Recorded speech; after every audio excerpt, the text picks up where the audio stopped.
inflation and depression and economic injustice.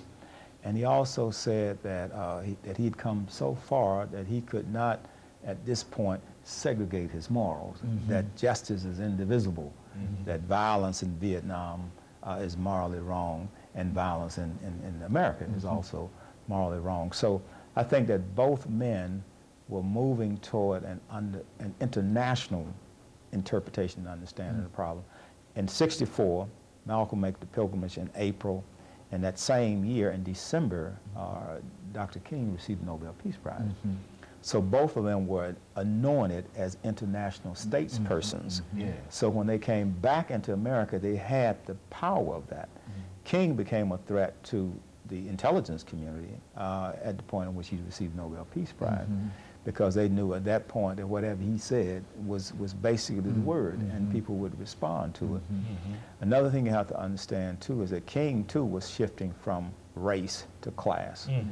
His last movement was the Poor People's March on Washington, and in the interim period, he was working with the sanitation workers, which was a class issue. Even though there were black men involved, it was fundamentally a class issue. Organized labor was involved in that, unions were involved in that, and Malcolm was also dealing with economic issues. He was approaching it from a Pan-African standpoint. He was approaching it from an anti-colonial or anti-imperialist standpoint. Dr. King's anti-imperialist position was against the war in Vietnam. Malcolm's anti-imperialist position was against what America was doing in the Congo, what America was doing in Ghana, what America was doing with Egypt. So he was able to pull together allies in Africa, allies in the Muslim world, and if he had been able to get allies in the civil rights movement, then that case that he was trying to take to the World Court and the United Nations would have been very effective, because he would have had the full momentum of the African American freedom movement inside America, plus the freedom movement in Africa, Asia, and in the Muslim world. And at that time, you know, a lot of the African countries were becoming independent. They were becoming members of the United Nations and had a voice in the United Nations. You also will remember that King met with Johnson, and Johnson advised him to go and talk with Ralph Bunche and Chief Goldberg in the United Nations. Bunche tried to discourage him from coming out against the war in Vietnam. Of course, he was inside the United Nations working on behalf of the United States. So it was a very exciting time to have lived through that period, to have been of age during that period of time. And I think that we learned a lot. But unfortunately, with the forces of reaction coming down, and once Nixon came into power and the conservative element started, and all this massive campaign to eliminate the movement, then I think we started regressing. And when the '70s came in, things was just unraveling and coming apart at that time, because you didn't have these leaders. One other point I want to make real quick, and that is J. Edgar Hoover, who had started out being against Marcus Garvey. Then he developed this theory that he wanted to stop the rise of a Messiah. And so getting rid of Malcolm, getting rid of Martin Luther King was based on this mystical idea that he had of stopping the rise of a Messiah. And that's really what his obsession was with Malcolm, Martin, and Garvey. And all of these individuals represented to him the possibility of a Moses rising up in modern-day Egypt.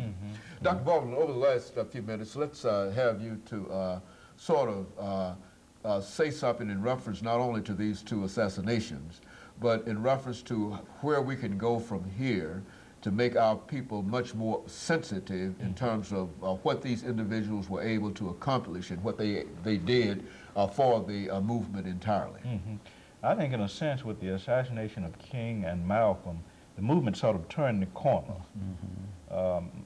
Dr. AAl-Hadid made a comment that I think is important, because after the assassination of King, conservative political forces moved into power and tried in many cases to turn back the clock.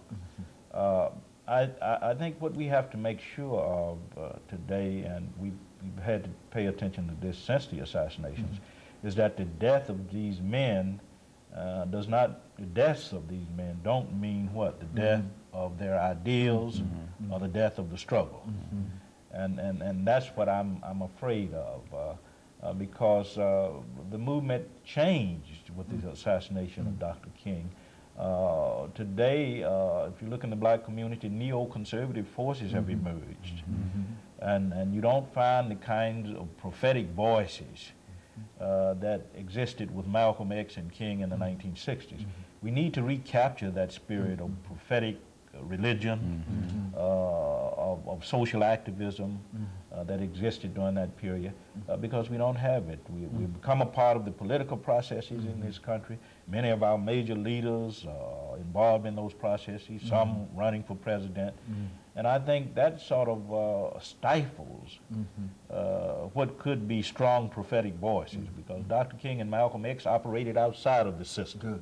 Because they felt that once they became a part of the system, they couldn't be as prophetic as they would be outside of the system. So I think we need to recapture that spirit of prophetic religion that they brought to us, that sense of the need to be involved in struggle, that culture of resistance, as one scholar calls it. And of course, I would imagine that both of you, during this last half minute that we have here, both of you would encourage individuals to become involved in the celebration of Dr. King's holiday, the birthday of Dr. King, and all of those other activities, just for the whole sake of not only remembering what has happened, but also, as the two of you, I think, have indicated, for laying the foundation so that we might be able to move forward. And of course, let me thank you, Dr. Al-Hadid and Dr. Baldwin, for another excellent show, because I think that in simply voicing information in reference to these two great leaders will sort of bring them together and make us have a better understanding of some of the things that they attempted to accomplish. And of course, let me encourage our audience to tune in again next week for another informative edition of Comments. Thank you and good morning.